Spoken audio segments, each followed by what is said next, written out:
Podstream is brought to you by Mr. Dirk. From casual wear to suits and formals, Mr. Dirk helps you find the perfect fit with the right look for any occasion. Step up your wardrobe at mrdirk.com.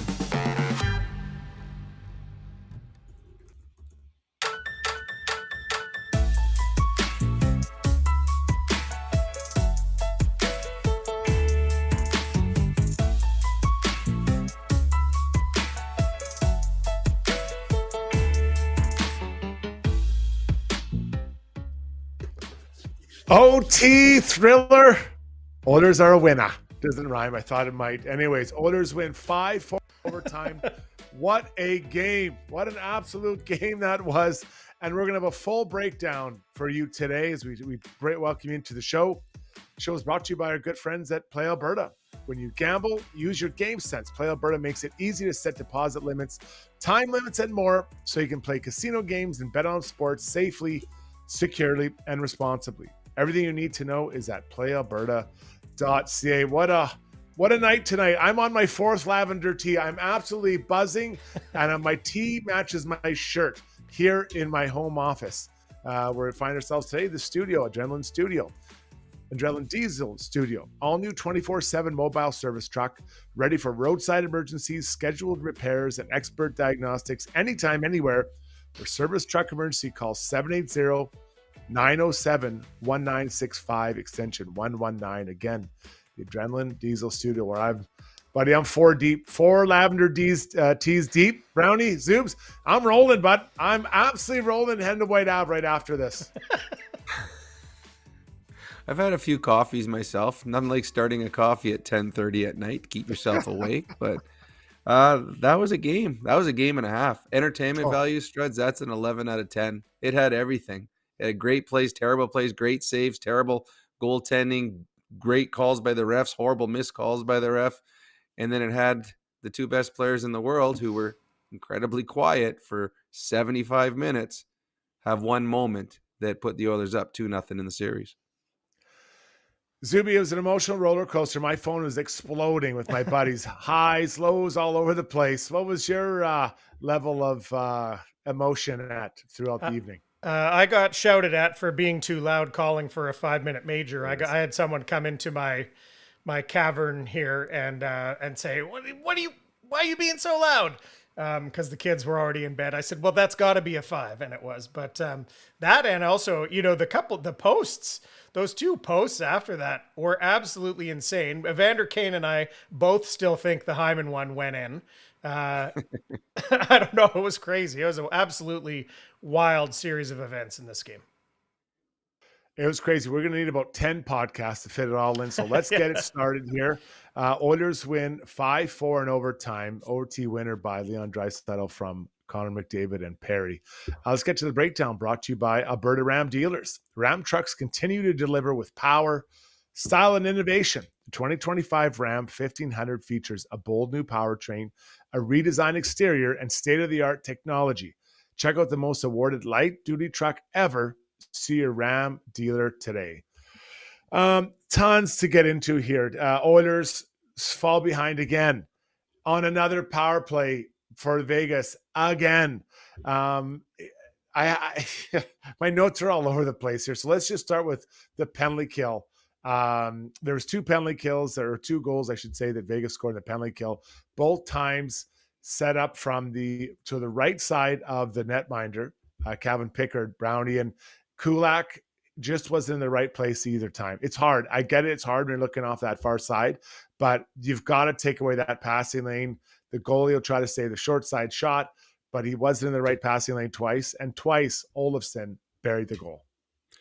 Well, let's go to the second one, the Eichel pass straight across to Olofsson. Eichel talked, while he talked to Mark Stone. Mark Stone was the down low on the same side as Eichel. And Eichel talked to him. Stone went all the way to the back post.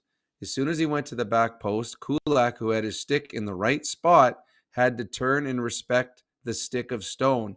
As soon as he did that, that's when the pass went across. So it's one of those ones. Kulak was covering 2 different passing lanes. As soon as he chose the Stone one, that pass by Eichel was absolute bull. That was an unbelievable pass, unbelievable shot. Jack Eichel was the best player on the ice today, by far. He was excellent in this hockey game. But they picked apart what the Oilers were very passive when Eichel got the puck. And on the other one, again, they went down to Stone, and Stone has an option. The defender kind of went towards where Hurdle was, and then he went to the other one to backdoor to Olofsson again. So the Oilers are fortunate that the referee missed the Arvidsson trip in overtime because they could not stop the Vegas power play tonight, and I'm not sure it would have ended the right way. The Oilers penalty killing was not good in this hockey game. It wasn't good, and it's tough that's a tough play for Kulak. Communication has to be coming around, and it's tough. I've been in that situation before, but really tough. So the game starts out, they get down right away. We've talked about the PK, but generally speaking, Connor and Leon didn't really have it tonight. Connor was skating, although not able to do much because of the defense and the forwards of Vegas.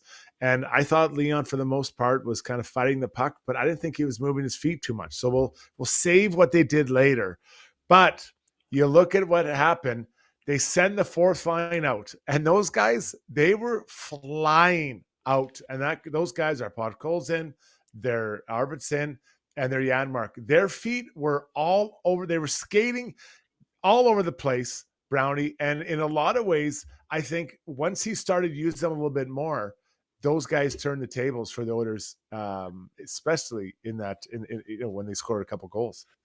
I think you're right. The Oilers' top line wasn't good. They weren't creating anything, and Vegas was keeping them hemmed in their own zone. So they put the fourth line out, and you know what it's like when you're a depth player in a game. You have an identity, and when you get your opportunity, you want to go out there and prove, because you're trying to earn another shift. I've been on a fourth line.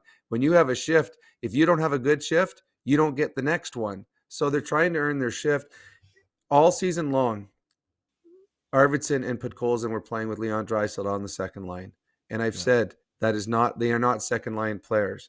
When they're playing with Leon, they have to get him the puck. That's your job. You get him the puck. And it took away some of the strengths of Podkolzin and Arvidsson. Those guys like to shoot. They like to go north. They like to drive the net. They're not playmakers. And what we saw tonight, Podkolzin, the shot that he scored on, horrible goal on Adin Hill, who had a terrible hockey game. Podkolzin's not shooting that if he's playing with Leon. Because if he's playing with Leon, he's going to try to get across the line and see where Leon is, or Leon would have been up there already and he would have moved to him. And Arvidsson, he shoots all the time because he doesn't have to look to make the pass. I think they're much more effective players playing with Janmark because they play simple hockey. We're going to get pucks to the net. We're going to go back to the point, then we're going to drive the net, and we're just going to put everything north. It's not like there's no thought, but it's simple hockey. And I think they can be very effective, simple hockey players. And tonight, they were the best line for the Oilers in the limited minutes, and they gave the team energy. And anytime your fourth line scores 2 goals, you usually come out on the right side of the scoreboard. But Podkolzin has 6 points in 8 games. He's the 7th leading scorer on the Oilers, and I'm guessing his average ice time is amongst the lowest. But he did score tonight. Now, every Oilers forward has scored, Brownie. Every single one of them has scored. So you mentioned the Wallman shot from the point. I thought Arvidsson tipped it with his stick. I guess he didn't. Wallman gets it, and then just a few minutes later, Podkolzin comes off the bench, just comes flying through and absolutely hammers a shot past Adin Hill that is no good. And then right away again, Darnell Nurse scores his second goal. I didn't like that goal either. Kind of similar distance. So Adin Hill was fighting it tonight at best. In that second period, though, insert Calvin Pickard. Now, I was telling people today, I was out doing my thing. I'm a man of the people, Brownie. And I said, and Calvin Pickard doesn't have to win any games. He just has to be good. And I said, I don't know that he's capable of winning games on his own. Today he did. He did, Brownie. He won the game for them today. He let in 4 goals. But I'll tell you what, he was unbelievable. The number of saves, specifically in that second period in overtime.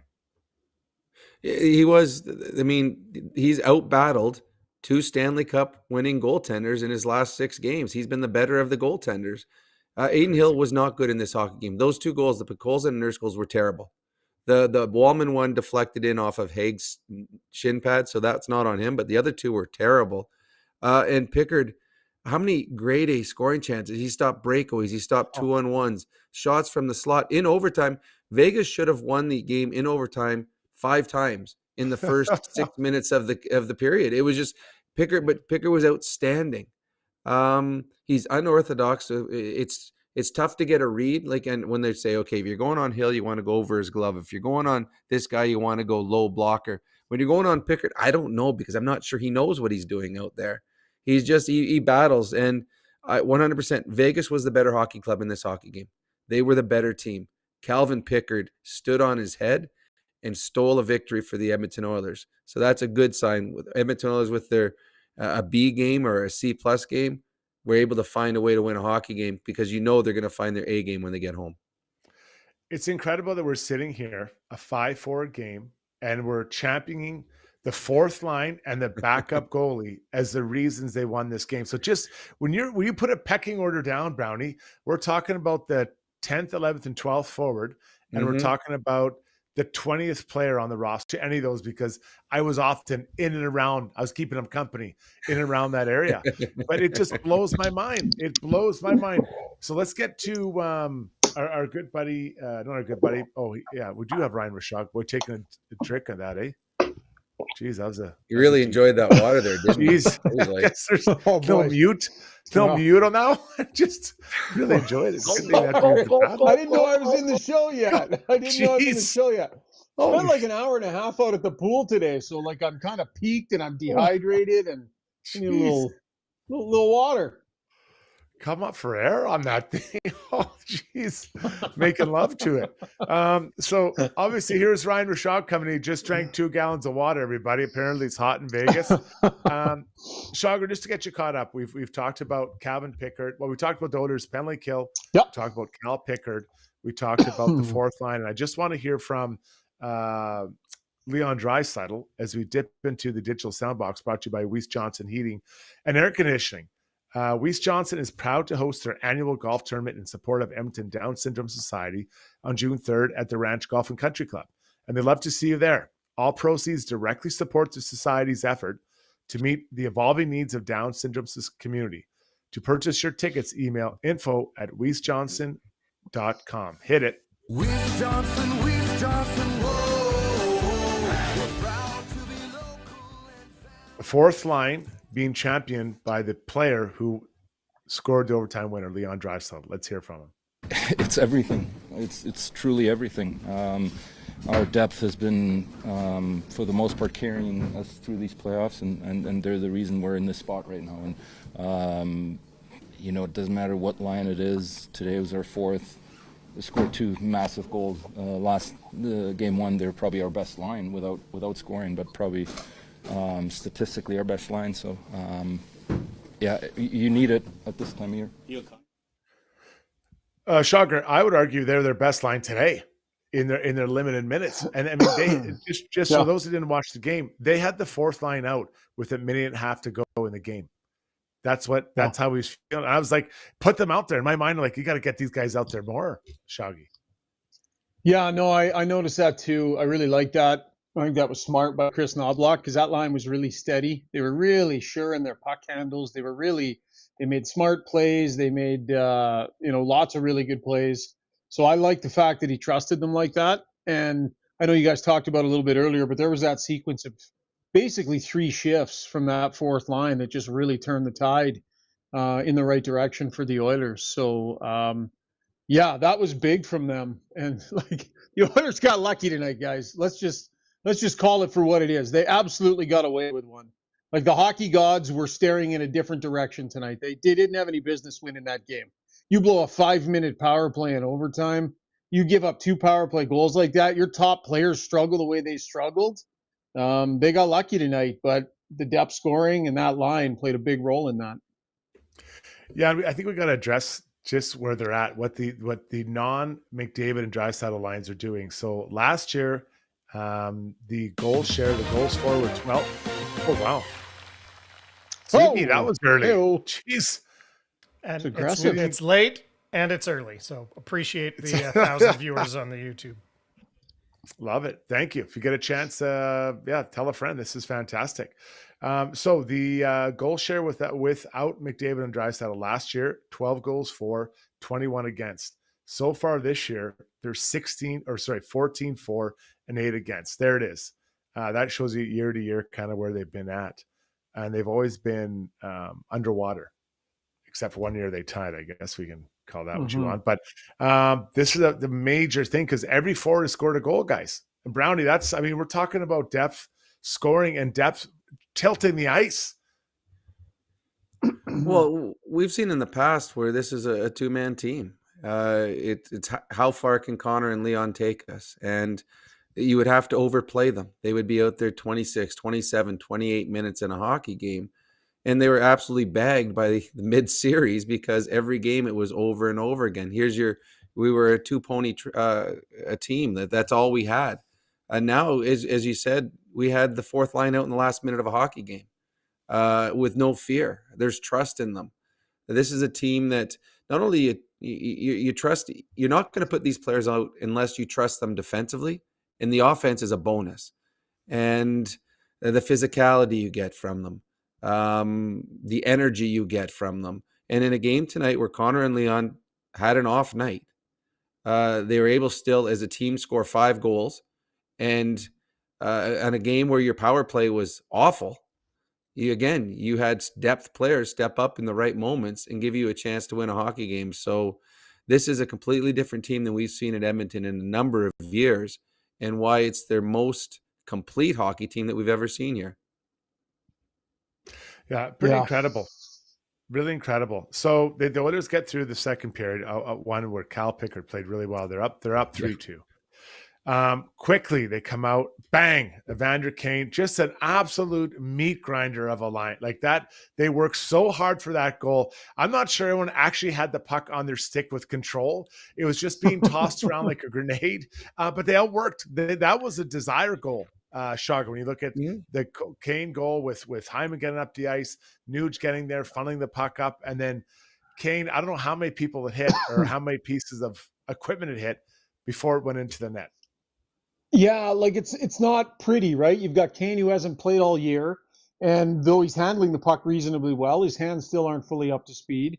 You got Zach Hyman who it's certainly not pretty when he's skating with the thing either, but there's a whole lot of will and there's a whole lot of desire there. And so you get guys that they're pushing through to the middle of the ice and they're going to the blue paint in the tough areas. And that was such an important storyline coming in, Brownie, to how many guys are going to do what's required to get through the tree trunks that are the Vegas Blue Liners. And that line's it's just tailor-made to do that. So great description of that goal. But Brownie, that's what they need to do. There's enough skill on the top line. They need some of that. Yeah, they do, and they understand what their strengths are. I think Zach Hyman's been very good in this series at taking the puck to the net. He hasn't been rewarded as much as he probably should. And when you're Nugent Hopkins, you got two guys that know that they're taking the pucks then every time they got it. It just makes it easy as a centerman because you know what your wingers are doing. There's no second thought. It's like, okay, if I get the puck to him, he's driving the net. Now I'm going to go look for garbage hanging around there. So that was a big goal. But as we know, in the National Hockey League playoffs, a 2-goal lead in the third period means nothing. And the Vegas Golden Knights showed that again. This is the new NHL, and the Oilers have been the other team where they were the ones coming back. But tonight, the Vegas Golden Knights, give them credit. They did not give up and probably should have won it in the third period, let alone just tie it. They pushed hard. Also, when you talked about the pass from Eichel, it was incredible. And then Pietrangelo gets one late, but the Oilers were hanging on for the most part. Now we get to overtime, and it's like a whole new set of gong show things happening in this. Vegas comes out, they're peppering Calvin Pickard. He's all over the place. He's trying to make saves. And then all of a sudden, for some reason, Nick Waugh decides in a confrontation, not even a confrontation, a puck battle with Trent Frederick to literally cross-check up into his face. And as soon as he dropped, I'm not embarrassed to say, I'm like, I hope he's bleeding. You got to bleed, big guy. And he did. And he did bleed. He got, it was reviewed. It was 5 and a game. He's out. Brownie, the power play. What did you think of the Well- 5-minute power play? Not to skip ahead, but they didn't score. Spoiler alert, everybody. Well, to stop, first of all, that could be one of the dumbest penalties I've ever seen to start with. 100%. Like the Did he importance get of this distracted hockey by the game. puck? Did he get distracted by the? Was he go? the puck- I'm the not puck- giving him an the excuse. puck was- I'm trying to imagine what he might have been thinking. Well, he wasn't. He wasn't. That was that was literally. You look at the importance of this hockey game. Like it's not do or die, but it's pretty close. And the Vegas Golden Knights were outplaying the Oilers badly in overtime. They were going to score, and then you cross-check a guy across the face. They're going to call it. It's going to be 5 minutes. It was a horrible, stupid penalty. As for the power play, to me, I just think the desperation and the urgency of the Vegas Golden Knights was higher than the desperation and the urgency of the Oilers power play. The Oilers power play, they had some nice looks, a couple good plays. They went back to Bouchard a couple times, but the desperation, willingness to block shots. The one time Perry tried banging it in, they had 3 Vegas Golden Knights, including Jack Eichel, tackle him. Like they did everything possible to not allow the Oilers to score. And after an incredible penalty kill of 4 minutes and 54 seconds, Pietrangelo almost says, I want the game to end anyways. Here, Hyman, here's a shot right in the middle of the slot. So it's just like you just had one of the best penalty kills ever, and then your best defenseman makes one of the biggest bonehead plays he's probably ever made in his career. And fortunately for the Golden Knights at that moment, the crossbar was at the right level where the puck that Hyman shot. But the power play, the urgency wasn't as good as the penalty killing. Struds, do you notice that the option over to Draisaitl on the one-timer is just, they're not really trying that hard to even find it. They're working on some different stuff. And I know it's being taken away. That's the obvious pre-scouts. But everybody's been pre-scouting that forever, and they've still found a way to get it over there. But it's not there, and they're not trying to find it, Struds. Yeah, I don't. You're right. It's not there. And another thing that's not there is that when Connor kind of circles up the top and goes all the way around the back of the net, there's nothing. He's coming around the net, and there's nothing there. Like that, the only thing I guess is maybe to throw it over to Bouchard, but they're doing a good job. Their sticks are tight. They have 4 sticks in there. They have big bodies. And what I saw today, I actually thought that they were pressing the Oilers up in the zone. And so that the Oilers D, like a Bouchard, is more on the blue line rather than you kind of see them creeping down like you have, when they're really rolling. So that PK is doing a good job. And the Oilers power play, that's an area I'd sit down and take a hard look over the next couple of days, Brownie. 100%. It's easier to look at it because you won the hockey game, but that could have been the reason you lost. You had 9 minutes of power play time tonight without a goal. You have a 5-minute major in overtime in a playoff game. You've got to score on that one. And it's funny, Vegas does not have a good penalty killing unit. They weren't very good all season long. They weren't good against the Minnesota Wild. Yet for some reason, they found a way to slow down the Oilers. But they're just big bodies, long sticks.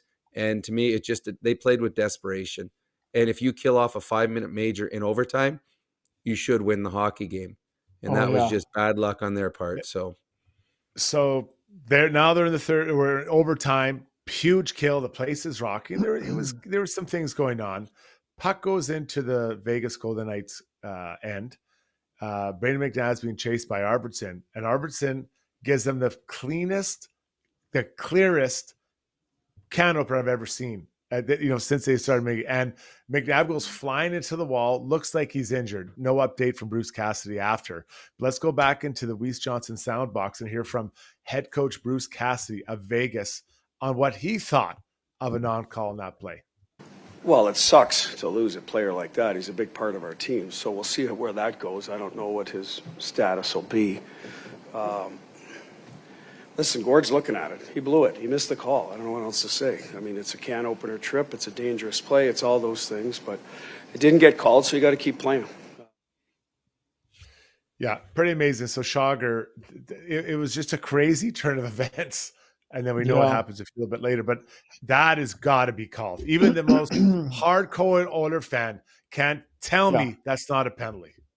No, not even going to listen to it. If anybody has any suggestion as to why it shouldn't have been called, Just don't bother. It was a penalty. And this is part of why I said the Oilers got away with one tonight, because I'm pretty sure had the Golden Knights gotten an opportunity on their power play, they weren't missing in overtime the way the Oilers choked on it for 5 minutes on their power play in overtime. So this is part of the hockey gods, staring off and getting distracted and looking somewhere else. It was a flat out penalty. I was in that press conference with Bruce Cassidy. I thought he did a pretty good job kind of showing some restraint.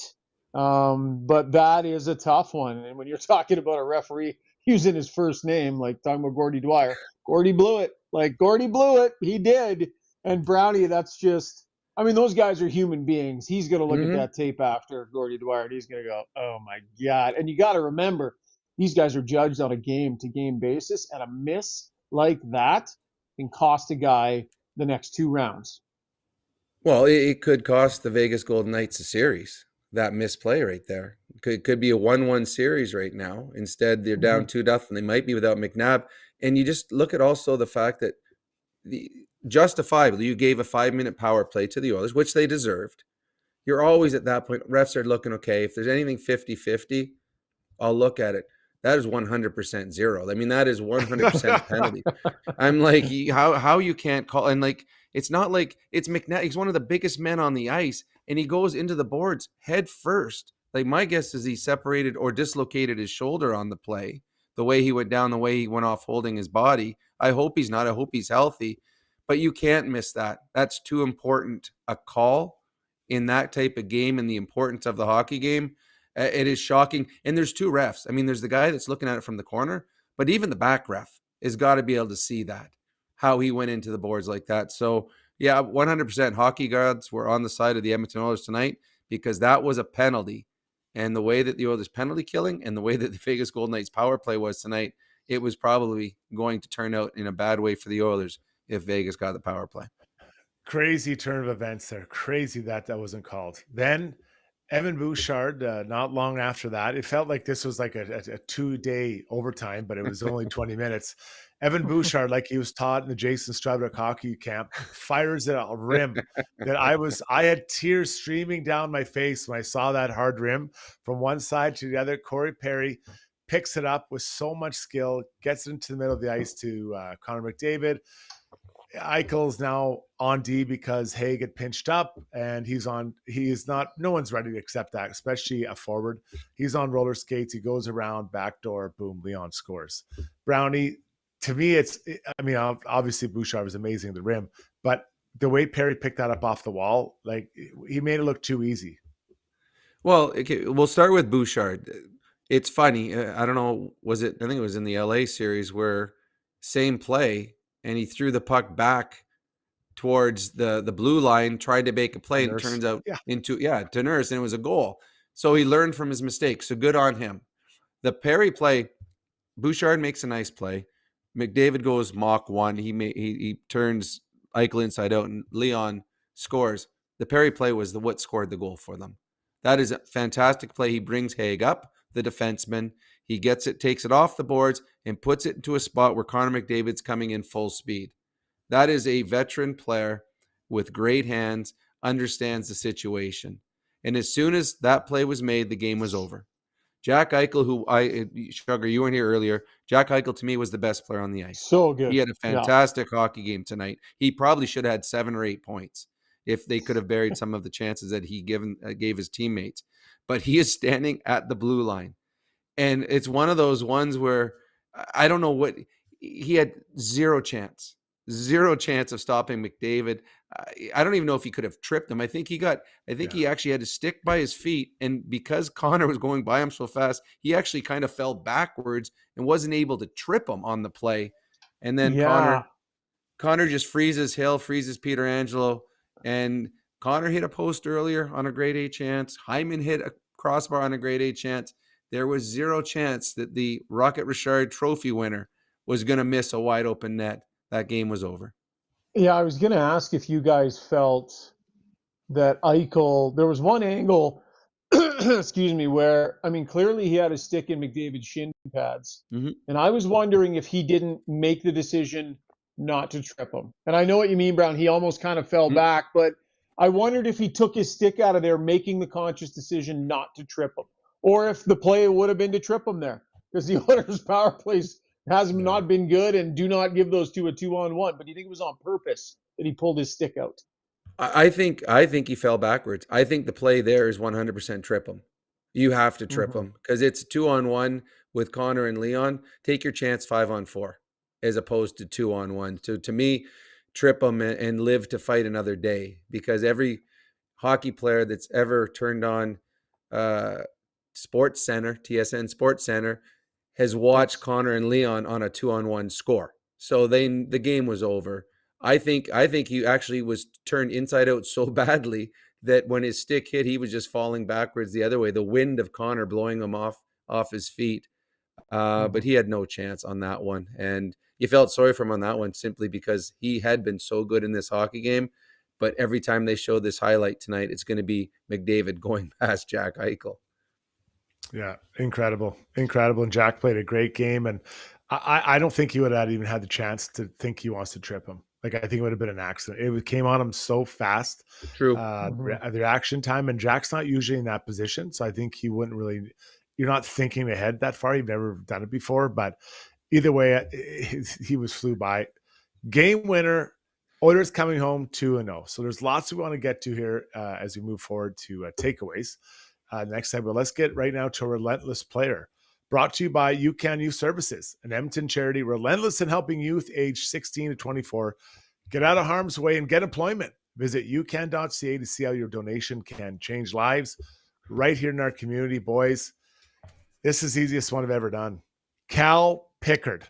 This guy was absolutely amazing. He won them the game tonight. I'm saying he won them the game, even though he gave up 4 goals. Anyone want to get challenge me on this one? No. I'll just maybe add in those threads that he was battling in overtime because he got nicked up. Like, I'm not sure. We were watching the U.S. broadcast, so I'm not sure what you guys saw. But he came up kind of a little bit limp the one time. And then I think there was even a second time where he looked like he was favoring it. So he was battling it out. And I think he's fine. I saw him afterwards, and I believe he's fine. I'm not sure if Knobloch was asked about that or not. But what I will say is that, we were asking to talk to Pickard after the game, the media group, and he wasn't made available. And sometimes when that happens, part of the reason is because they're getting treatment and such. So I think we know he was nicked up in that game, Brownie, which just adds to the lore of what he pulled off tonight. Yeah, it was Thomas Hurdle went over the back of his legs at one point, and he struggled getting up, and then he was shaking it off. He was so good in this game, like seriously. And even Connor McDavid after the game said, "Yeah, we weren't good. That was not near good enough." But Calvin Pickard was, and I can remember last year there was one playoff game where Skinner stood on his head against the Dallas Stars. The Oilers had no right to win that hockey game. And Skinner won them the game in Game 6, stopping them from having to go back to Dallas. This one was the exact same. The Oilers had more offense in this one, but this was a game that the grade A scoring chances, Calvin Pickard, Vegas could have had 8-9 goals in this hockey game. That's how good Pickard was. How about that first shift? How about Stone missing that chance? First shift of the game, like a tap in on the doorstep, Struddy. Imagine how different the night is. Well, maybe it's not different, but my goodness. Yeah, there was lots of chances both ways. This is a game I think both coaches will want to kind of bring it down a bit. But it was an exciting one to watch and to talk about there. Okay, we made it through 30 minutes. Try to get the whole game in there, including the overtime. Oh, wow. Let's pause. We're going to get to takeaways. And there's 2 things I want to talk about that are, one, I can't believe these words that come out of my mouth. I've said crazy things. This might be the craziest. We'll be right back. No chance, whatever. Ready to go all in this season? Mr. Dirk's got you covered with express on-site tailoring, a wide selection of craftsman-made suits, sport coats, and casual staples for every occasion. Score big with Mr. Dirk. We've always got your back. Visit us off White Ave, south of 102nd Street, or browse online at mrdirk.com.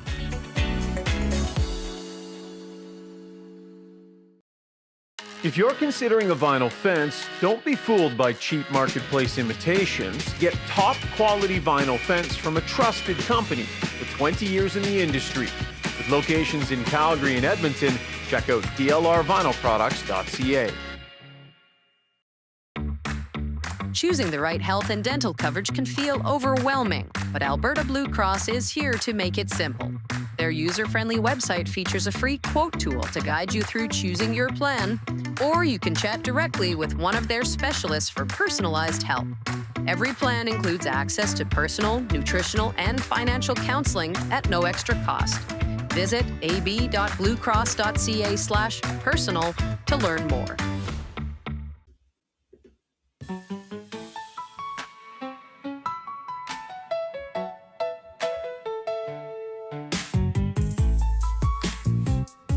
Time now for takeaways. Here on the Big Show, the Oilers win 5-4, overtime winner. Takeaways brought to you by Martin Motorsports. Summer's almost here and you don't want to miss a second of it. Martin Motorsports is your source for Sea-Doo personal watercrafts and Sea-Doo switch pontoon boats to make waves this summer. View their current inventory lineup online at martinmotorsports.ca or visit them on the west or south side of Edmonton today. All right, boys, this is my statement. I can't believe I'm going to say this. The other three lines for the Oilers are playing so well, the second, third, and fourth line. He couldn't mess with that chemistry, so he had to leave Leon, Connor, and Perry together. Guys, you got to figure it out because these other lines are cooking, and you guys got to sort it out. Well, they did break him up in the third for a while. They broke Connor and Short, Leon just yeah. because they weren't getting anything done. And they had to look for some other options, but they went back to them in overtime. And in all honesty, I think you're right. The other three lines have played very well, and I think he's like, all right, Connor and Leon will figure it out eventually. But they did mess it around a bit. They took Corey Perry off the line for a while, put Connor Brown on, trying to give them a little bit better, a little more speed, a little more defensive conscience. But when overtime started, Perry was back out there. If I got asked on Ched tonight, what would I do with the lines? I'd go with the same lines they started the game with in game 3. You can mess with them every once in a while in certain situations on home ice after power plays or if you catch the Knights out with their fourth line out there. But I would go with the same 4 lines they had because the other 3 lines are rolling right now and you want to keep going. Yeah, there's real value in continuity, and the Oilers have not had the luxury of that in a long, long time, basically all season long. And here they are, 4 or 5 games in a row where they've basically been able to piece lines together and find a winning formula. So I would be leaving it together as well, Struds, but just as much as anything, like these lines look like they make sense, and they look like they could make sense for the long haul. So even if the Oilers had lost this game tonight, I think you're still absolutely starting Calvin Picker next game, and I think you're probably going back to this group, this same group of 4 lines. I think there's value in that, and they don't have that enough. And I think now that Knobloch's found it, it's probably going to be given a bit of breathing room, I would think. 100%. And I think that I just couldn't believe I was sitting there thinking, you can't change the lines. Like these 3 lines are working so well. Those big guys got to figure it out. Maybe put Leon at center, McDavid on the wing or anything, right? But it's like, that's how well those other 3 lines are playing and how much they're contributing. You cannot mess with that. You have to make those big guys figure it out. Let's go back into the Weiss Johnson sound box as we hear from Connor McDavid talking about what it means to be heading home with 2 wins in their pocket. Well, it means nothing if we're not ready to go at home, really, 2 good efforts here, but it means nothing if we're not ready to roll for game 3. So ready to roll. What does that mean to you, Brownie? Obviously they got to try hard and all that, but is there what area of the game do you think they really have to tighten up? Non-specialty teams, because I think we've identified clearly those are 2 spots they got to look at. Well, I think the Oilers were terrible defensively today. They gave up way too many easy opportunities, breakaways, 2-on-1s, wide open shots in the slots. I think the Oilers' puck management and decision-making wasn't good. The Oilers created lots of chances. They scored 5 goals, but this was not a very good defensive effort. And this isn't what they prided themselves on all last year in the playoffs and coming into the playoffs this year. They try to limit the other team's chances. When you get into a game where you trade chances, it comes down to goaltending, which goaltender makes bigger saves. But when you start playing a system that doesn't allow the opposition a whole lot of grade A looks, well, then you can control how the game is played. And the Oilers today, let's face it, they were lucky. And I don't think the Oilers want to play a game on Saturday night where they have to be lucky to win. What I don't love, guys, is that if you think about the Oilers' two best games of these playoffs, game 1 of this series and game 5 of the LA series, they came out and were nowhere near as good the next game, both times. Remember that LA game was so good in game 5, they were clinical, and then the next game it was really loose, and really it was a kind of a nutty game all over the place. Game 1, clinical, gave up next to nothing, and followed up the next game. It's just a mess. Now, I know the other team gets a say too, and Vegas is going to make some corrections and try and improve some things. But I just think being in command of your game, like, and I asked Chris Knobloch about that today, is that the game that you want to be able to have access to, like, more often, sooner? That's the game that's gonna win you games. So, they're finding it, but it's kind of spotty. And I think just figuring out a way to be a little bit more in command and be able to summon that kind of effort, that kind of defensive consciousness that they had in game 5 of the last series and game 1. As I was watching the game today, and also the game you're talking about, but specifically today in the PK, they're missing Ekholm so much. Oh, So much. He's like, and Kulak's he's played great this year, but Ekholm just does a little bit more, right? And that PK, does that pass get through? Does that big stick get in the way? I would take my chances, right? That I think he's going to get it done. That even did you guys talk about the slide, Struds? How did I was thinking about you as I was watching Kulak multiple times going down, and they did a nice job letting him slide and working it around him. How do you guys feel about that? That it's a planned slide. He's supposed to do it. All teams do it. All teams do it. I hate when the D-man slides because it takes away my option. And now I have it was nice thought process by Stone on the one going around it, but there was a couple other times that he wasn't able to do it. So every team does. I watch all the other games going on, and they all do it. They lay down, they slide, get in the way, and force you going back the other way. You need a guy with a lot of patience and a really good pass to be able to get it through. So that's the plan, and it's not just the Oilers that are doing that. Every team does it. Yeah, they're making you make a really good pass, and they're gambling that the pass that goes over will be a grenade, and then they won't get a good shot off. So, but Ekholm, man, I think that he would have settled them down. I think that he just settles things down. He's out there, seems to calm things down, so they miss him. Yeah. Last thing I want to get to, Adin Hill. He looks, he's on tilt, and especially in the Podkolds in goal, the nurse goal. Those two, I mean, they cannot go past you. And I don't think there's any chance they go to Akira Schmidt, also a lounge singer in Vegas, so that name. But I would not say he's going to them. But I think the Oilers have to go after this guy early and often for game 3. Well, you throw in the goal that Hyman scored last game from distance. And I think it was you, Schauger, that said that you don't usually see Hyman score from there. He doesn't. But that's 3 goals from distance that beat him clean. I don't know about you guys, but in the third period in overtime, I felt every time the Oilers put a shot on net, there was a good chance it was going in. 100%. And I felt that every time Vegas shot, it's not getting past Pickard. Pickard badly outplayed Adin Hill. Adin Hill has not been good in this series. He's not been good all playoffs, and probably had a pedestrian season as well. So, yeah, I agree with you, Struds. More shots from everywhere. I mean, we've watched the second, third, and fourth lines. They're shooting from everywhere. Keep doing that. Oiler fans are going to have to figure out what to do with Adin Hill's name, though, because it's only a 1-syllable name.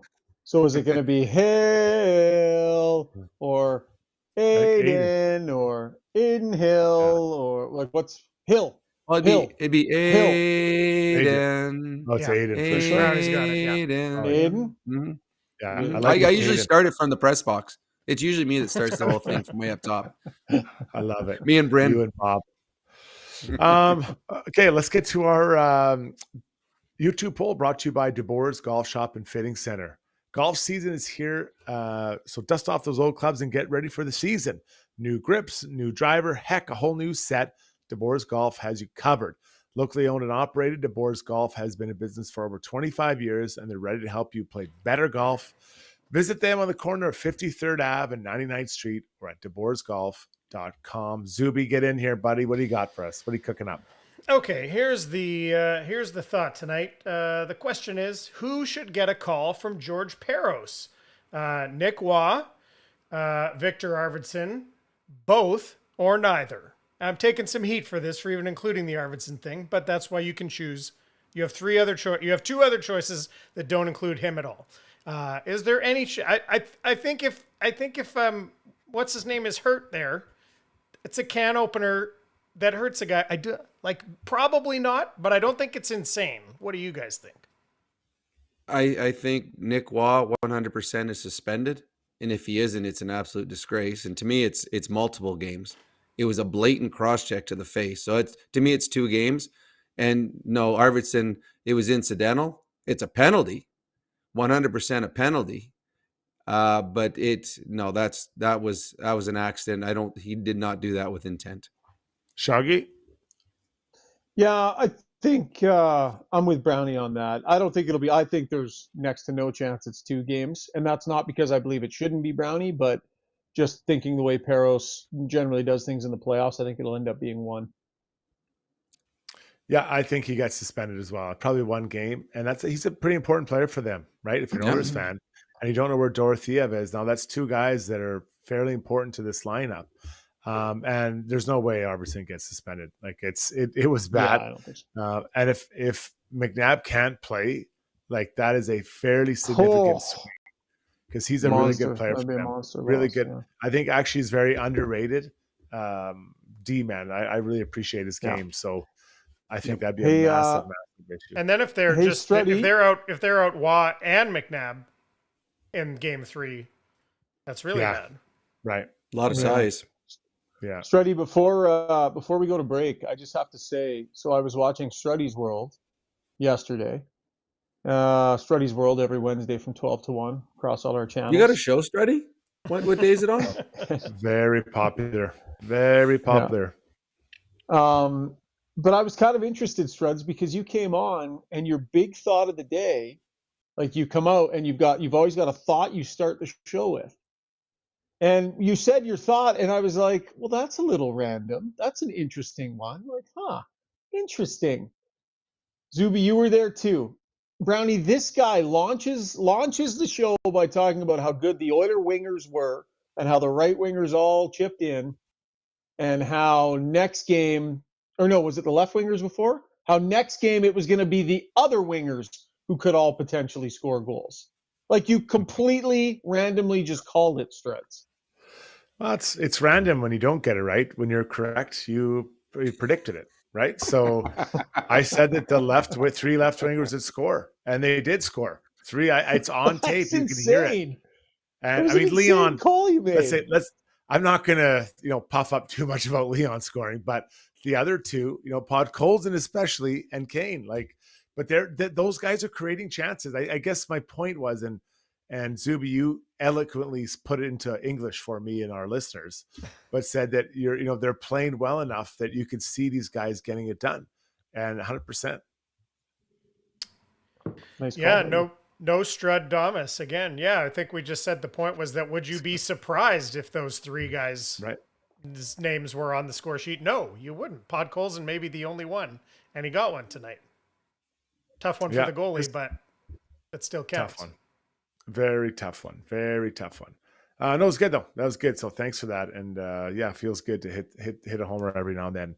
Shogger, what are you up to? I know you probably have a spot down at the what is it, the crepe house? You got to get 3 crepes in before you fly home tomorrow.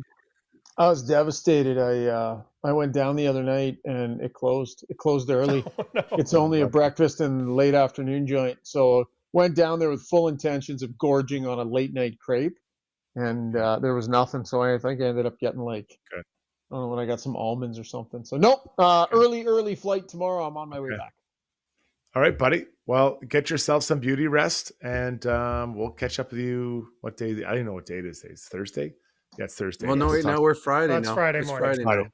I don't want to confuse Saturday people. night. Yeah, Thursday. Yeah, we'll talk to you Saturday night. Get some rest, buddy. Yeah. Talk to you later. All right. Thanks for landing the plane for me tonight, guys. You See ya. got it. Oh, got it. it's not Shocker. landed yet. It's not landed. But yeah, we can see the runway. Okay.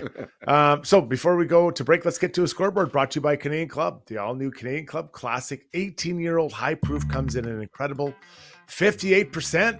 Their highest proof Canadian Club Classic to date is a full-bodied whiskey with aromas of caramel, toffee, spicy vanilla, and rich oak with a butterscotch finish. I'm guessing some of our viewers were enjoying that at home as they were trying to watch this quite chaotic game. Only one other game tonight, Brownie, in the NHL playoffs, and the Hurricanes lose to the Capitals. And I watched about a half of this. Tommy Wilson, a goal and assist. He was good. He was good tonight for that group. And so now it's 1-1 heading back to Carolina. But of the 4 series, I'm sorry, but this is the one I'm least interested in. Well, Tom Wilson he might have been the best player in hockey tonight. Like, he had that good a game for the Washington Capitals. But oh my goodness, I watched probably 2/3 of the game. It is boring. Carolina, I love Sebastian Aho. I love Brindamore as a coach. A lot of players on that team I like, but they play a boring. I think at one point they were over halfway through the game. The shots were like 10-9.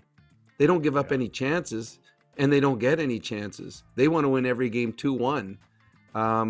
So it was, that's one of those games that, you know what, they should flip-flop, put our games on early, put that one on at 11 at night, because no one's watching that one anyway. So that's just my suggestion to the NHL. Put everybody to sleep. Going to be interesting though. But I know I've said it before. I think the Canes, they play playoff hockey at that level all year long. I don't think they can raise their game up anymore. So I mean, we'll see what happens. But I don't know. I think they're going to run out of juice here, like they do every year. Okay, let's step out here really quick. When we come back, we'll have Brownie Points and Struddy's World next here on the show. Stay with us, and thanks for tuning in tonight. At Gallery Dental, we believe in blending exceptional care with artistry to create the perfect smile for you. From routine cleanings to advanced cosmetic procedures, our team is dedicated to providing top-notch care in a relaxed and comfortable environment. With state-of-the-art technology and a passion for perfection, we ensure that every visit is a positive experience. Join the Gallery Dental family and let us help you achieve a smile that you'll love to show off. Contact us today at secolandentistry.com.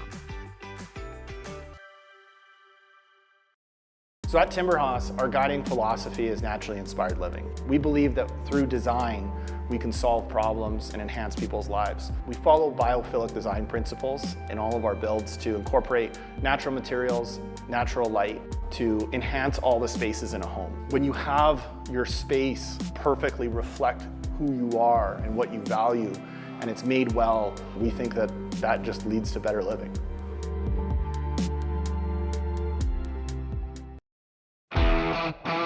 Specializing in heavy-duty commercial truck powertrain repair, performance, tuning, and part sales, Adrenaline Diesel's professional team is ready to assist you with all of your needs, from the simplest oil changes to engine conversions, overhauls, and engine modifications. Featuring an all-new online parts store and machine shop to manufacture, replicate, or repair parts, visit adrenalinediesel.ca. Here we go.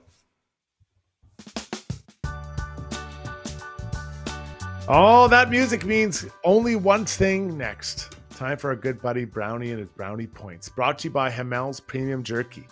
Had some tonight as I watched the game. It was delish. The ultimate jerky haul. Hamel's has you covered. 4 pounds of their mouth-watering jerky for $139, plus 5 free jerky-flavored pepperoni sticks with your order. Free shipping Alberta-wide.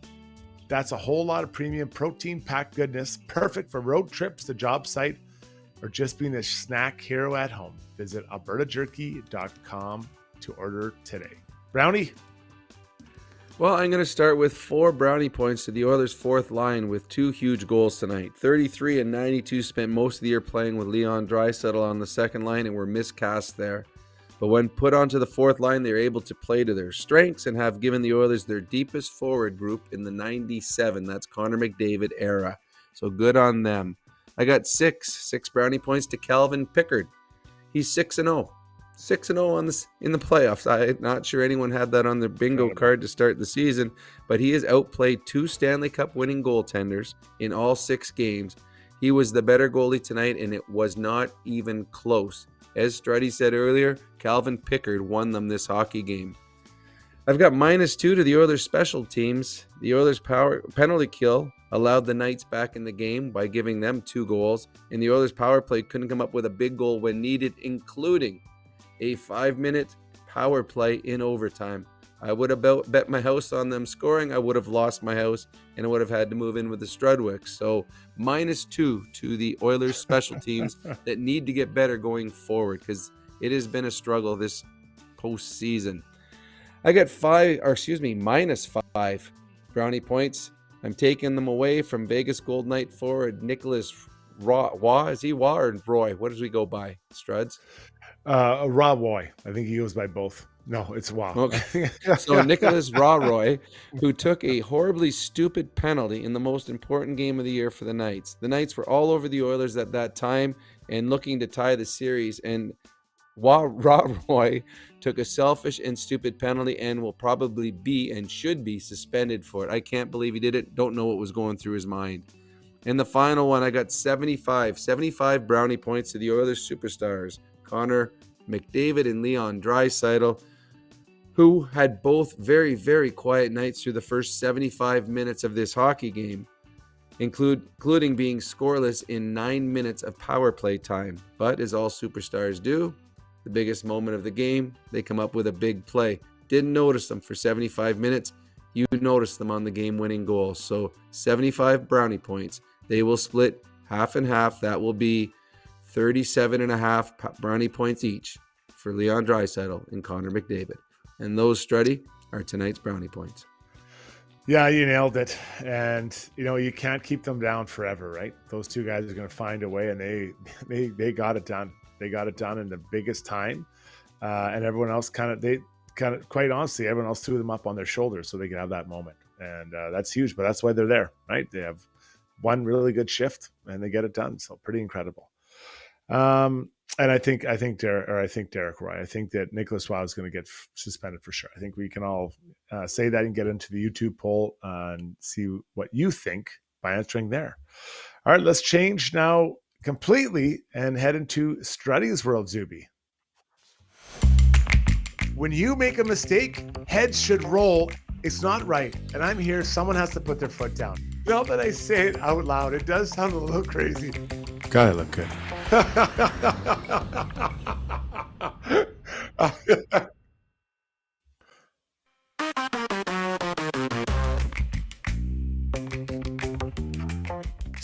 Time for Struddy Riddle, brought to you by Timber House Developments. Need a little extra space for the in-laws? Timber House Garden Suites are absolutely perfect for keeping them close, but not too close. The designs are unique, anything but cookie cutter, and the experience of building with Timber House is second to none. They'll treat you like family, build you a great house or garden suite, and take care of you for years to come. Visit timberhouse.ca. All right, guys. I get it. You want to have your best players on the ice as much as possible, but it doesn't work in the playoffs. I really don't think it is. Tonight, the Vegas Golden Knights had some penalty kills. Jack Eichel played 4 minutes and 50 seconds shorthanded. William Karlsson played 4:51 shorthanded. Mark Stone played 2:49. Those 2 guys, Karlsson and Eichel, are tasked with scoring goals and also stopping goals on the penalty kill. I think it hurt them as they got into overtime, and there's that 5-minute kill, and they were out there doing it. Can they do a good job? Yeah, they can. But you can also get someone lower down the lineup to get the job done close to or as good as Jack Eichel. Do they have the offense off it? No, they don't. I think this is a fundamental mistake that coaches make that play their top players on the penalty kill. And we see other teams doing it. It's not just Vegas. Eventually, those extra minutes wear your players down, your top players down, when you should be putting out the meat grinders to be out there taking bullets while the top players rest, and then they go on after you kill the penalty and have energy. Brownie, I just think this is a mistake that teams are making and should be changed immediately. It should be just a flat rule for the rest. It will call it the Strudwick rule. All teams in the Yeah. National Hockey League are no longer Marner and Matthews. Nope, you're no longer allowed to do that. Okay, a lot of teams do it. They like their best players as penalty killers because they trust them.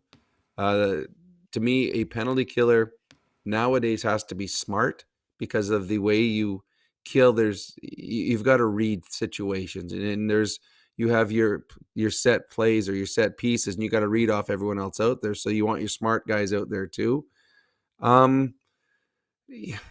Yeah, I mean, you watch the Maple Leafs; their star players are always killing, and it does 100%. You're trying to find. Now you're giving minutes to other players at 5-on-5 where that could be where your star players are out there scoring goals. I don't know. I'm torn on that one. I really am. The Vegas Golden Knights, do they get through the 5-minute penalty kill if they've got guys that are a little bit lesser?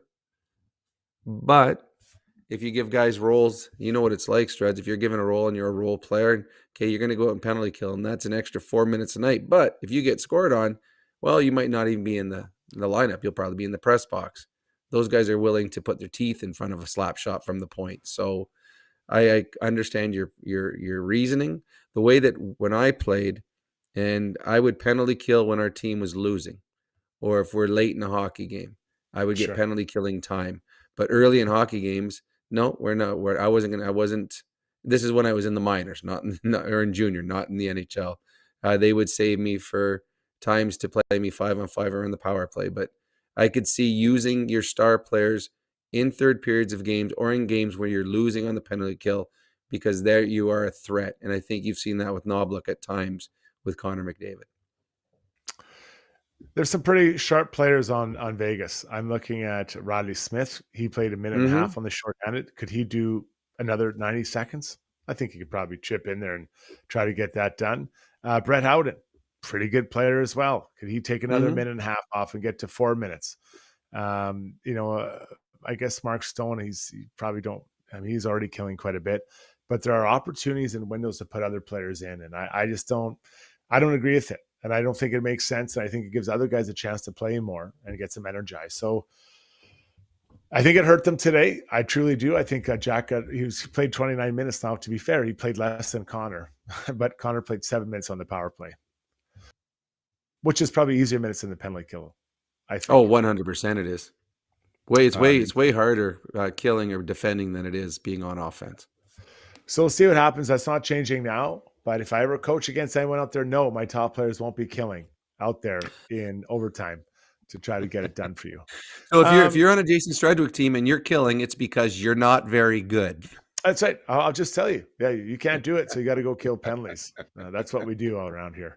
That was Struddy's world. Let's now change things up and get to our core adjustments, brought to you by HSC Core Services. If you're a small to medium-sized business, HSC Core has your back when it comes to health and safety compliance. From creating and managing a tailored health and safety program that meets all legislation and core requirements, HSC Core supports clients' operations every step of the way. Visit www.hsccore.com. That's hsccor.com for more info. Okay, Brownie. So looking ahead to game 3, I talked about after last game that Vegas needed to get on the Oilers D. They did a good job. I thought the Oilers D were much more uncomfortable. They were trying to rim the puck more, and they were just fumbling it more. And usually when you fumble, it's because you're feeling the pressure. So they did a good job. So I think the Oilers have to find a couple adjustments in their wheelhouse. I still think that now I think the Oilers can get back quicker to pucks. I think that could make a difference to what they can do. But I also think that short, quick passes help. Now, I know everyone stretches now, but as soon as the D-mans go back, if you can just get a little bit of quick support to the middle or up the wall and tap it up, then hit to the center, it's really quick and you have speed. But that means the forwards have to get back just as quick. And I thought today there's some disconnect from the D and the forwards on their breakouts, Brownie. Well, I think when you have pressure, you need support, and you need support that you can see, and you need communication. So yes, when Vegas comes hard, You don't want your defenseman just throwing blind passes because he's under duress. You need someone that's close enough that he can give him guidance. Okay, chip back or forward, or you just have to have someone within 12 feet of you to get that first pass to get yourself out of trouble. So yeah, 100%. Vegas did a way better job tonight with the forechecking, and it was one of the reasons they created so many scoring chances. Yeah, they were really good today. Now for Vegas, I'm guessing they're without McNabb, or there'll be a limited McNabb. I'm guessing they'll be without don't call me Roy, as well. And I'm guessing Dorothea might be in there. He is going to travel up north, but I don't know where he's going to be at for his old thing. So those are three pretty decent pieces when you look at it for this team that'll be there missing and or not on 100%. So Vegas going to have to find some people that can step up. And I thought Barbashev had a really good, he was very noticeable today. After Eichel, I thought he was, if not their best player, right up there beside Jack. So I think for them, they got to continue to kind of do what they're doing and not get too far away from it, because this game was a coin toss at best for the Oilers. And I think that if they kind of try to do stuff outside their comfort zone, it could be a rough game 3, because that the Oilers should come out firing on whatever day, Saturday night. Saturday, yeah. Well, Vegas, it's their season. They win game 3.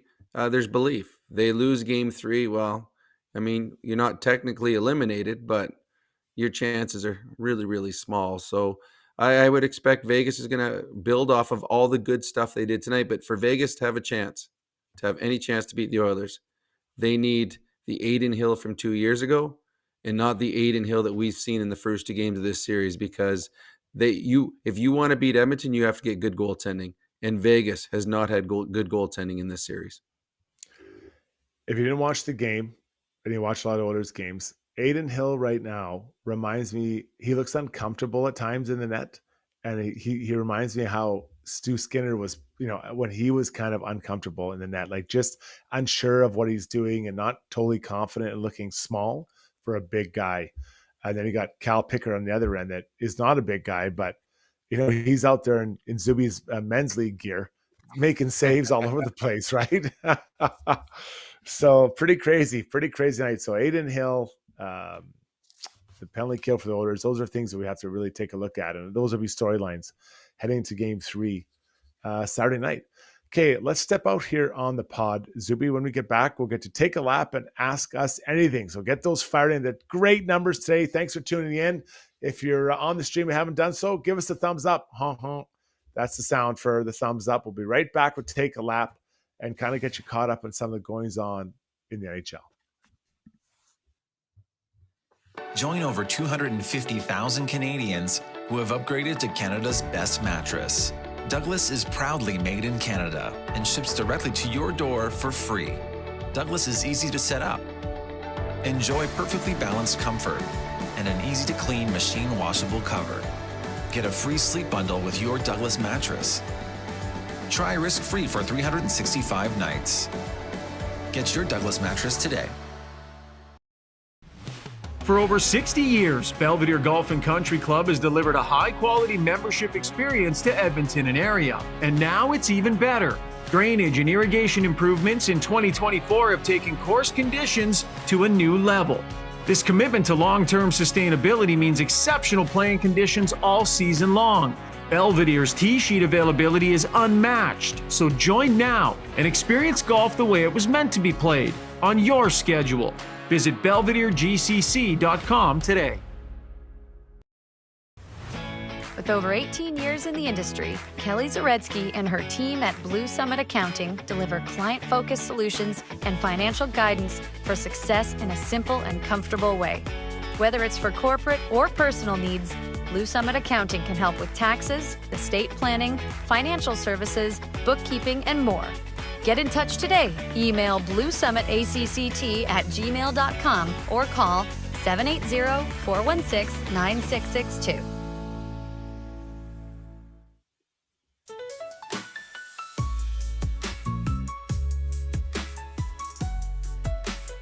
Time to take you for a lap, brought to you by Acon. If you're a skilled tradesperson or construction professional looking for work in Western Canada, Acon wants to hear from you. One of Canada's original industrial contractors, they're building some of the largest multi-year industrial projects in Western Canada, and you can be a part of it. They're looking for skilled tradespeople and construction professionals to join the Acon team and start building what matters today. Join Acon now by sending your resume to trades@acon.com. Brownie, man, there's injuries. There have been some big injuries around the league as we work our way through the Stanley Cup finals, or playoffs, I should say. And today, according to Scott O'Neill, both Josh Morrissey and Logan Stanley are game time decisions. This would be huge, humongous for Winnipeg if they can get Josh Morrissey back. Stanley, yeah, I thought Hayden Fleury played pretty well, but if he does come, it's a good thing. But Josh Morrissey's your number one D man. I think they missed him in game one. So I think this is something that I'm anticipating both playing the next game, buddy. I agree. Stanley is a good depth defenseman. He's got size. And usually size on a penalty kill is effective. And the Dallas Stars got a pretty good power play now that they have Rantanen. But Morrissey is, he's their best defenseman. And he's just a difference maker. He's on your power play, penalty kills. He's out there with your best players, first minute, last minute. The Winnipeg Jets, they do not want to fall behind 2-0 on home ice. The importance of this hockey game. I'm sure both of them will be in the game tonight, or actually it would be tonight now. So that would be a huge addition. You're adding 1/3 of your defensive core back into the lineup. So yeah, I think that would be. And Winnipeg played good last game. They had their chances, and now you're adding two really good players into your lineup. So hopefully, as a Canadian fan, you hope that the Winnipeg Jets can find a way to beat the Dallas Stars. Yeah, I honestly thought that first game was a coin toss. Like the chances are pretty darn even. But maybe have him in there. Him being Josh Morrissey, can he maybe slow down Mikko Rantanen, who's absolutely on fire right now? 2 back-to-back games, or 2 games in a row, so back-to-back with hat tricks, like just absolutely incredible. So those games, the Stars and Jets are the second game tomorrow, the doubleheader. First one is Maple Leafs Panthers, and I can't believe that the Panthers are down 2-0 to the Leafs. Right now, Brownie, the Oilers and Leafs are on a collision course. They both need 6 more wins, and they'll be in the Stanley Cup final, East versus West. I didn't think it would get to this point. I'm not going to lie. Well, you look at it. Well, it's funny. Aiden Hill, Stanley Cup winning goaltender, has been awful in this series. In the Florida-Toronto series, the difference in the series has been Bobrovsky. He hasn't played well for the Florida Panthers. I think Florida's played well in both those games, and they're 0-2. Now, this series is a long way from over, but to me, the winner of Toronto-Florida is the team that's going to the finals. I think both teams would beat Carolina and Washington. So, yeah, a big weekend in Florida for the Toronto Maple Leafs.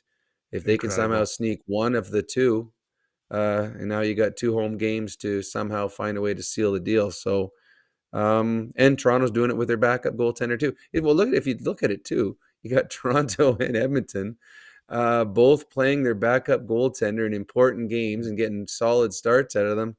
Maybe fate has it, and we will see an all-Canadian final here in about, I guess that'd be 3.5 weeks' time. Crazy. 6 wins away, each team, from playing each other in the final. My God, that's crazy. They shut down the country for 2 weeks. They would. One last one here. Joe Quenneville is the new head coach of the Anaheim Ducks. Now, similar to Stan Bowman, there'll be some discussion about what he's learned, about what he maybe could have handled differently. The Kyle Beach situation with the Blackhawks. Putting that aside, this is a great hire for the Ducks. I think it's an absolute slam dunk.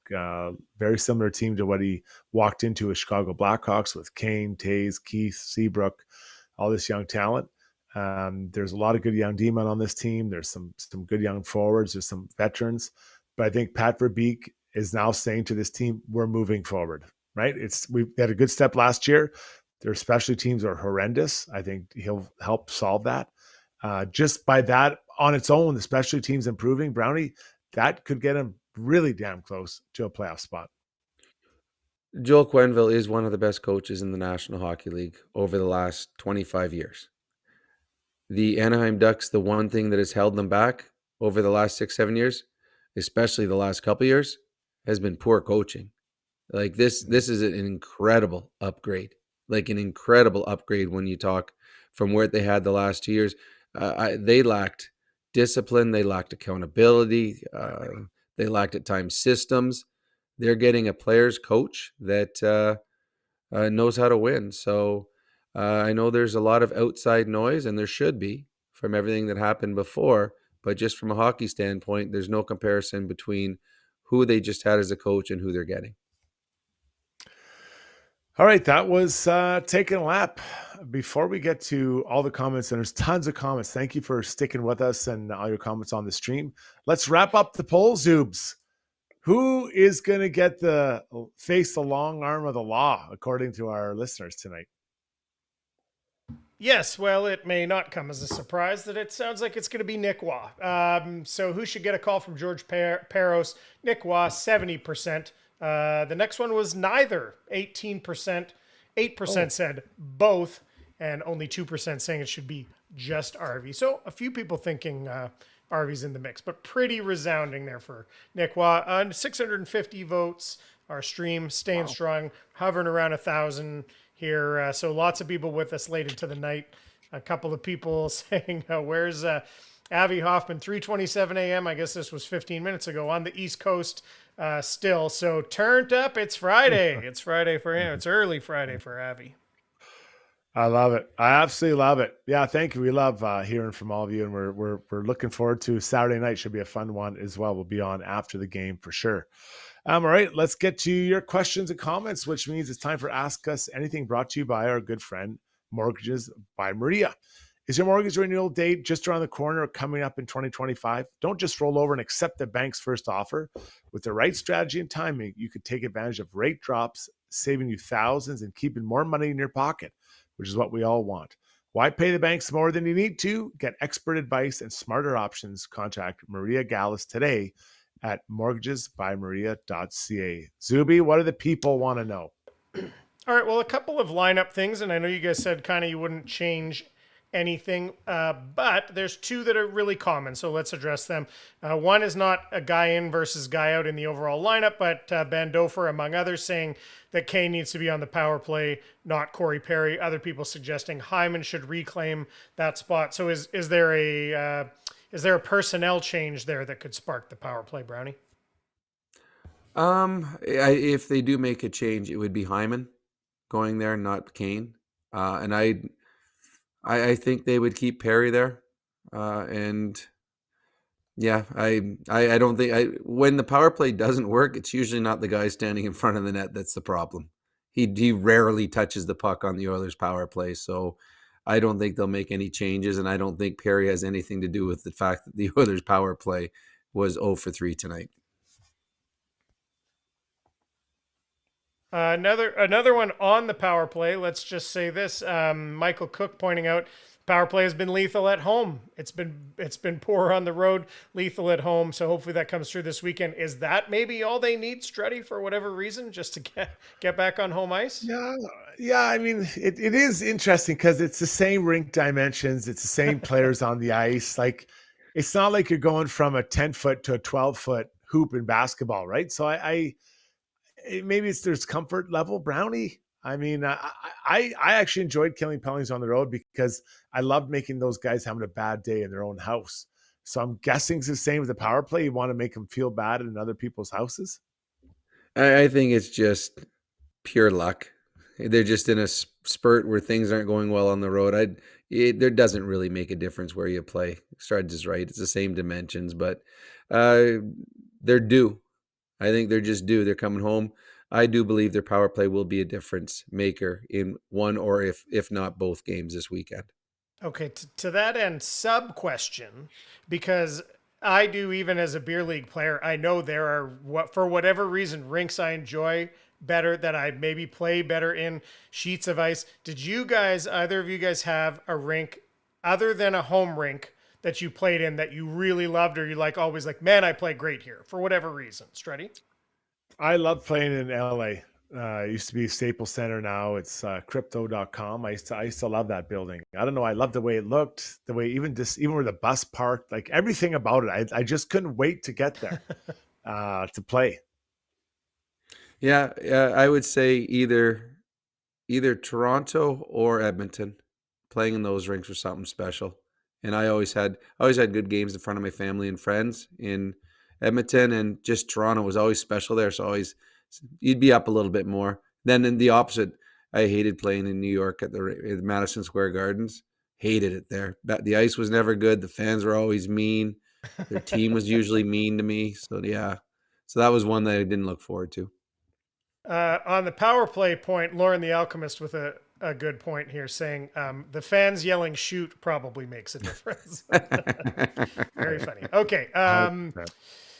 This was the other kind of lineup thing that a bunch of people have mentioned. Struddy, we talked about this a little bit on Struddy's World. TZ says, would you take Emberson out and give Stetch a look?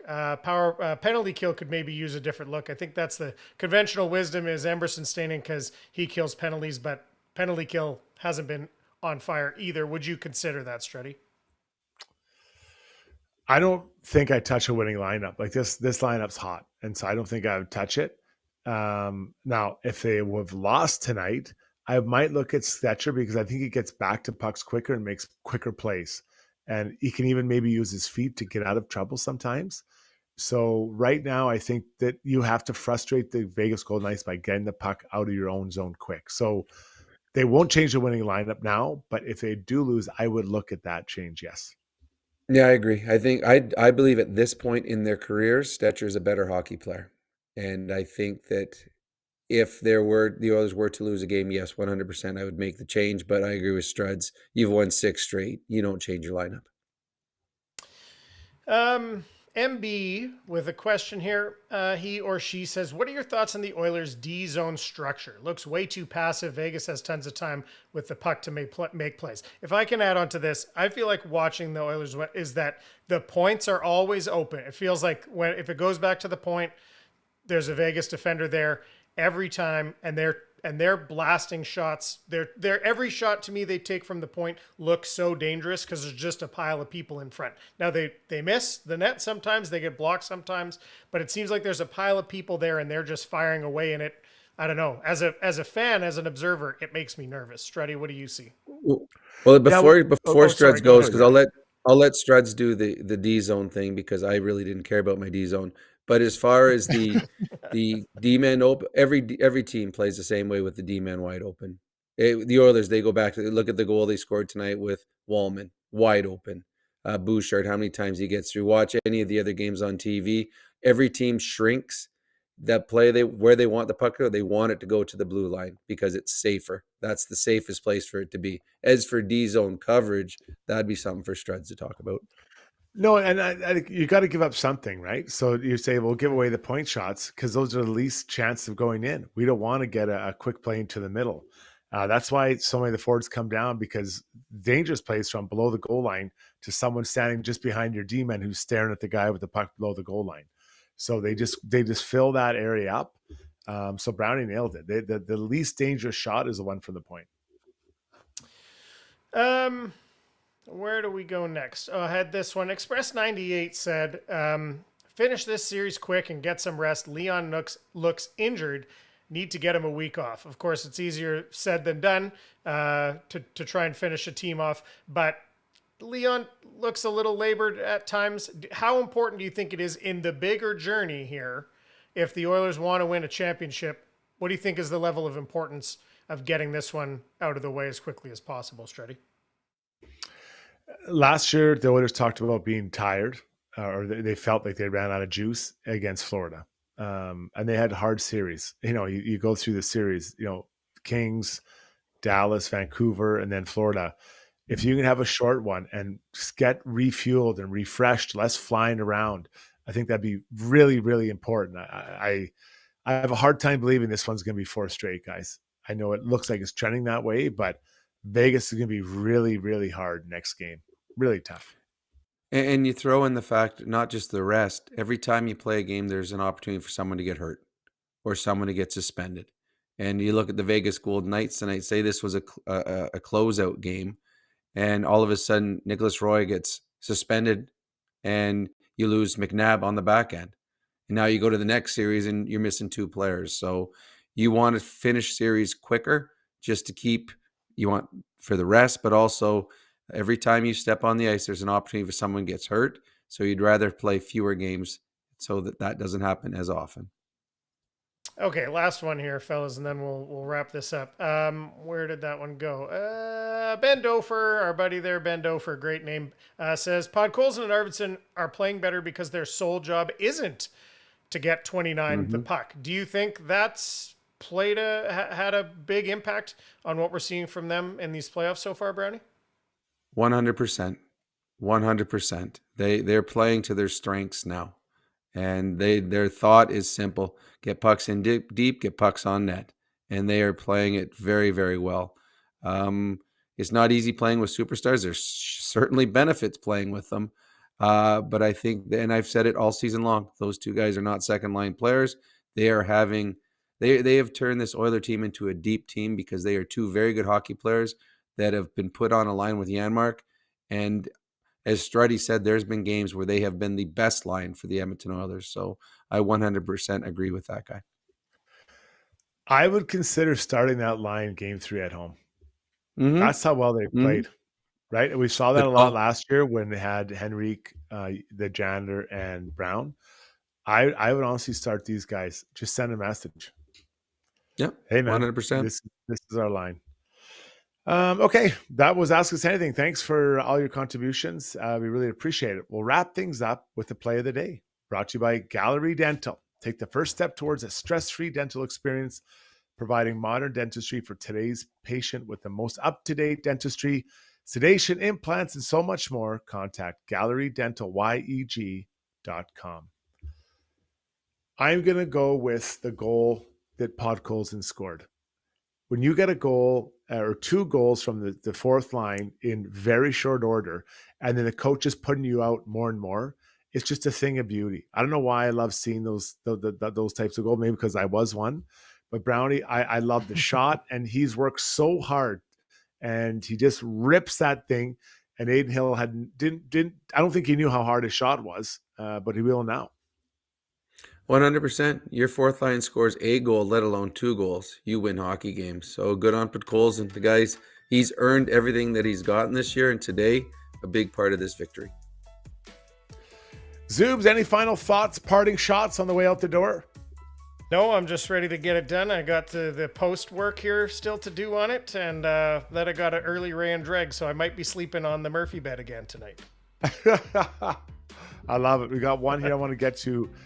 Pickard saves, or play of the day could have been Pickard saves in overtime. Could have been ended earlier. That's a really good point. But we gave him relentless player. He can't get everything. Can't get everything on the show. All the hardware. All yeah, right. we got to spread it out.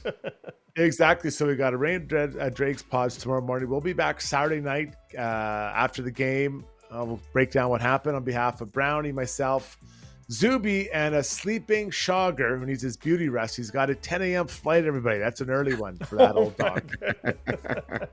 Have a great night. We'll break down game 3 in a couple days. Take it easy, everybody. Good night, guys. Bye, Brownie.